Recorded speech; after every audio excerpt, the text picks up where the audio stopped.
sekta ya afya. Ndugu viongozi, swala motisha kwa watumishi wa kada ya afya linaendelea.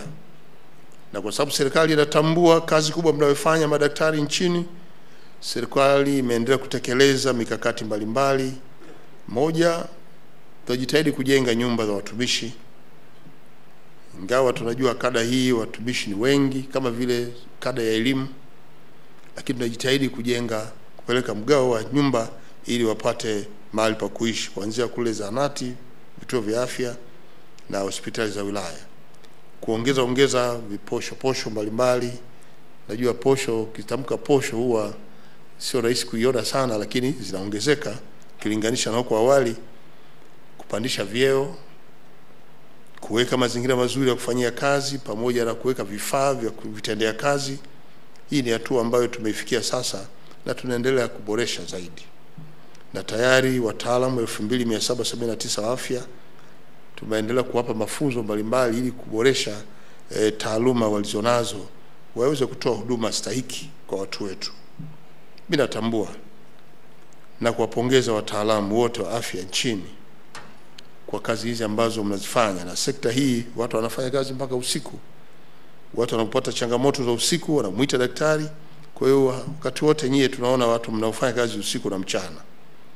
Lakini muhimu ni kwamba tunataka tuhakikishe kwamba huduma za afya zinapatikana kwa wananchi wakati wote. Aidha, wakati wote serikali itaendelea kuhakikisha wadau mbalimbali na wanashirikiana na serikali katika kubaini maeneo ambayo wao wangependa kutunga mkono kutoa huduma, na sisi tumetoa uhuru watu waanzishe zahanati, vituo vya afya, hospitali, maabara. Tunaona maabara za watu binafsi, ingawa tuliweka msisitizo wizara ifanye uhakiki wa utoaji wa huduma hizo na waende kwa mujibu wa sera ya nchi. Kwa hiyo lakini uhuru wa kutoa huduma za afya kwa njia ya sekta binafsi nao pia tunautegemea, na tunahamasisha watu wanaotoa huduma kwa sekta binafsi waendelee kufanya maboresho kwenye maeneo yao.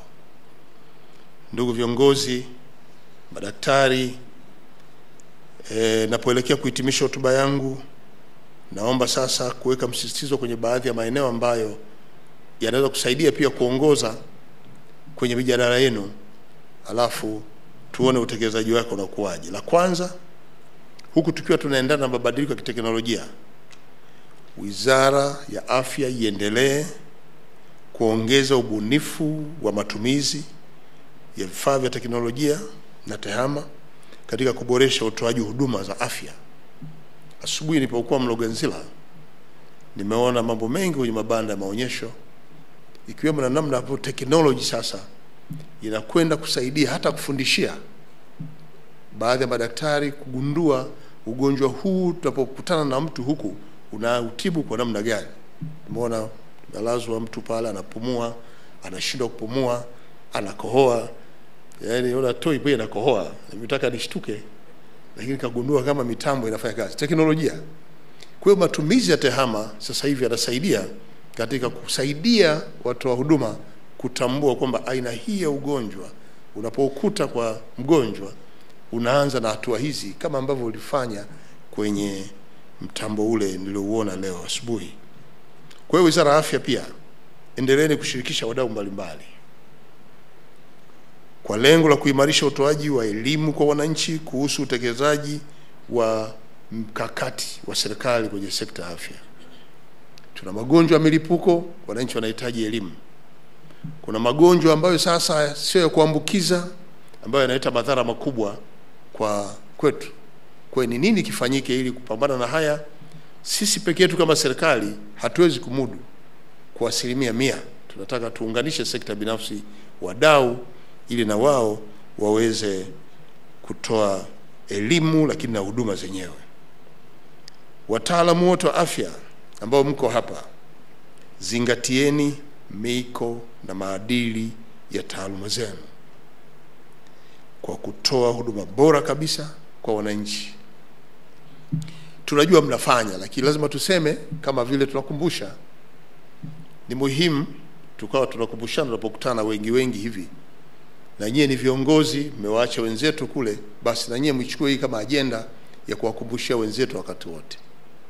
Kwa hiyo tunaendelea tu kuhamasisha kwamba kila mmoja atekeleze wajibu wake. Wajibu pia kuelimisha na wenzetu, ili kila mmoja naye pia afuate mwelekeo huo, na hiyo ndio taswira mzuri ambayo wananchi wanayo. Daktari ni mtu mwenye huruma, mwenye upendo, mtu ambaye anaguswa na tatizo la watu wetu, na ndio tabia mlionayo. Na sisi sote tunatembea huku tunawategemea nyie. Tukijikwaa inabidi tuje kwenu. Na nyie hamuishi kusema pole. Huwezi kujua mimi nimejikwaje, hata kama ilikuwa nimejikwaa kwa uzembe wangu. Lakini nyie mnaanza na pole, tatizo ilikuwaje, afu najieleza. Kwa hiyo tabia hiyo ni taswira mzuri sana kwenu. Hii ni kada ya heshima, na kwa kweli umakini mlionao ambao pia una dalili ya uzembe. Siku hizi mmepambana pia na nyie kupunguza, kukomesha wale wachache wenye lugha zisizokuwa za staha kwa wagonjwa. Na wale ambao wanapenda kusumbua tu wagonjwa wetu mmepunguza sana. Mheshimiwa Rais, hongera sana. Wapenda kuchukua rushwa mmejaribu kupambana nao, muendelee, kwa sababu sekta ya afya inahitaji mtu atoe bashish, vitu vya namna hii. Lakini pia nilipokuwa Sengerema tukakuta mwenzetu mmoja si mwadilifu sana, tumemuondoa. Ameiba kile darubini, ameiuza, tumeipata Kagera. Tulipeleka pikipiki 3 ziwasaidie waganga pale kituoni kufata kwenye zanati. Tumezikamata Chato pale Mleba, katikati ya Chato na Mleba. Yana ameziuza, yani ameona wenzake waitumie kwa ajili ya kuhudumia watu si jambo jema, yeye ameziuza kwa maslahi yake. Shilingi milioni 2.3 za pikipiki. Kwa hiyo alipata milioni 9 kaondoka nazo. Kwa hiyo watu kama hawa tunaendelea kushughulika nao pia, na nashukuru kwamba chama kinaendelea pia kubaini haya na kutoa elimu kwa wenzetu. Tunahitaji weledi, maadili ya madaktari lazima yazingatiwe. Mabaraza yetu ya kitaaluma kwa pamoja na chama cha madaktari na vyama vingine vya kitaaluma, shirikianeni kuhimiza wanataaluma na wanachama wetu kuzingatia maadili kama ambavyo nimeeleza mwanzo, kukemea vitendo vilivyo kinyume na maadili ya taaluma. Hili litajenga msingi imara sana wa taaluma yetu. Wanachama wote wa chama cha madaktari, tumieni fursa hii ya mkutano huu, kwa sababu kuna kongamano kwa mtajadili mambo mengi. Mjadili kwa kina. Tumieni nafasi hii kuainisha mambo yote ambayo mnadhani serikali ikifanya rekebisho hili tungeweza kwenda mbele zaidi. Msisite kusema. Ikiwemo na yale yote waliyosema sema pale. Yawekeni kwenye mpango. Wizara ipo, itatuletea serikalini kuonyesha mmesema nini, mnapenda tufanye nini. Hata kama mnadhani baadhi ya sheria zinakwaza utendaji wenu, tueni mapendekezo, tutapeleka bungeni, wabunge watafanya mabadiliko na itafanywa kazi. Kwa hiyo muwe huru kujadili.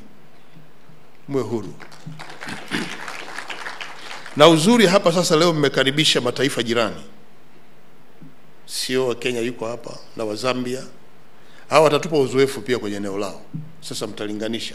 Maana nao wamekuja kujifunza pia. Wanaona na sisi tunaona kwao. Yale mazuri ya kwao tuyachukue. Na ya kwetu tunajua watayabeba. Kwa hiyo tutumie nafasi hiyo kuyapata hayo, alafu wekeni kwenye maazimio yenu na hiyo mapendekezo kwa serikali. MSD pamoja na TMDA inajua kazi yenu ni kuhakiki bidhaa za tiba. Endeleeni na kazi hiyo, kuangalia viwango vyake viwe bora zaidi, usalama unaostahili unahitajika wa dawa hizi, ili wananchi wawe na imani na bidhaa hizo. Wakati MSD kazi yenu ni kuhakikisha kwamba sasa maeneo yote yanafikiwa kwa kupeleka dawa. Kazi mzuri unafanya. Najitahidi sana kufanya mabadiliko makubwa toka ulipoingia. Nakumbuka tumekuwa na vikao kadhaa ndani ya MSD, lakini pia kwenye kongamano kadhaa, na sasa tunaona manufaa ya uwepo wako. Hongera sana. Kwa mwisho Nitumie nafasi hii kuonyesha kwamba serikali inaendelea kutambua mchango wa wadau wote ambao wanaendelea kuunga mkono jitihada za serikali. Na wadau hawa ndio ambao wamewezesha pia hata mkutano huu kuwepo. Kwa hawa ni watu wa kushukuriwa na tuendelee kuthamini michango yao. Nipongeze wizara kwa kuwaunganisha pamoja na hasa kwa kuchukua nafasi yenu ya ulezi kwenye vyombo hivi vya kitaalamu, na muendelee kufanya hivyo katika kila kada. Baki huko kuna chama cha madaktari wa macho, kuna hiyo vyama viko vingi sana huko. Kwa hiyo nashukuru nyie kwamba kwa wazazi mmewafanya hawa wafanye kazi yao bila sisi kuona kama kuna gap au kuna tofauti kati ya huyu na huyu. Hiyo. Kwa hiyo endeleeni kama wazazi. Chama cha Madaktari Tanzania kiwe ndio kiongozi na vyama vingine vya kitaaluma vivyo kwenye sekta hii vyote viweze kuratibiwa. Serikali itaendelea kushirikiana na wadau wote pamoja na chama hiki kuona kuwa mambo mengi ambayo yanazungumzwa, mpango na sera ya serikali ya afya inakwenda kutekelezeka. Napoelekea kusema neno la mwisho, nimalizie kwa kuhakikishia Watanzania wote kuwa sekta ya afya itaendelea kuwa kipaumbele muhimu katika ustawi wa nchi yetu.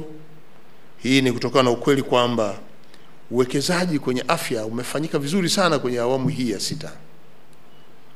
Maboresho yaliyofanywa kwenye sekta ya afya yameleta nafuu kubwa. Sisi ambao tunapata nafasi ya kupita kwa wananchi na kuwepo kwenye mikutano ya hadhara, tukianza kuzungumzia sekta ya afya, kila mmoja anafarijika.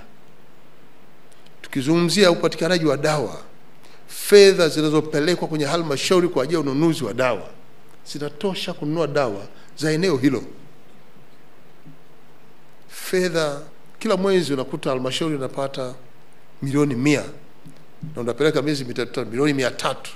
Ukiuliza ana hospitali moja ya halmashauri, vituo 4 na zahanati 14, milioni 100 kwa mwezi. Unashindwaje kununua dawa za magonjwa yanayoibuka kwenye maeneo hayo? Nilipokuwa nimeenda Serengeti mwaka 2017, nikakuta daktari amenunua madawa mengi, mengine hayatumiki, yamekaa bohari, hayana mgonjwa. Lakini alichofanya ni manunuzi tu. Amenunua tu dawa amenunua tu. Hajafanya study ya eneo hili le magonjwa gani yanayoibuka na wananchi kwa miaka mingi wamekuwa na ugua yapi, ili uweke stock ya kutosha. Yeye amenunua tu na magonjwa yanayopatikana kule Lindi, ameyapeleka Serengeti. Sasa hili nayo pia ni changamoto. Kwa hiyo matumizi mazuri ya maeneo haya ya ununuzi yafanye kazi. Mimi niwatakie kila laheri kwenye kongamano letu na mjadili wenu. Tumieni vema lengo la kukutana hapa kwa kupeana taarifa, kubadilishana uzoefu, na lengo mwisho kabisa ni katika kuboresha huduma za afya hapa nchini. Ndugu madaktari, leo nimekuta watu wengi mko hapa, mmetoka maeneo mbalimbali. Wakumbushe tu mwaka huu ni wa uchaguzi. Waliotangulia hapa walikuwa wanazungumza pembeni. Nataka waambie kwamba mwaka huu ni mwaka wa uchaguzi. Watanzania mnayo haki kabisa ya kidemokrasia ya kikatiba kushiriki kikamilifu kwenye mpango kazi wa uchaguzi, ikiwemo na uhuru wako wa kuchagua kiongozi atakayekuletea maendeleo kwenye eneo lako. Hayo ni maamuzi yako wazi kabisa. Lakini pia hata wewe ukitamani kugombea, hii ni nafasi yako ya kwenda kuomba ridhaa kugombea nafasi unaona unaweza kuwatumikia watu. Kwa hiyo tusipoteze nafasi hii. Kila Mtanzania ambaye amepata sifa ya kuingia kwenye uchaguzi, sifa ni ile kufikia miaka 18 na kuendelea, na naamini wote mmejiandikisha. Kwa hiyo kama mmejiandikisha, Tume Huru ya Uchaguzi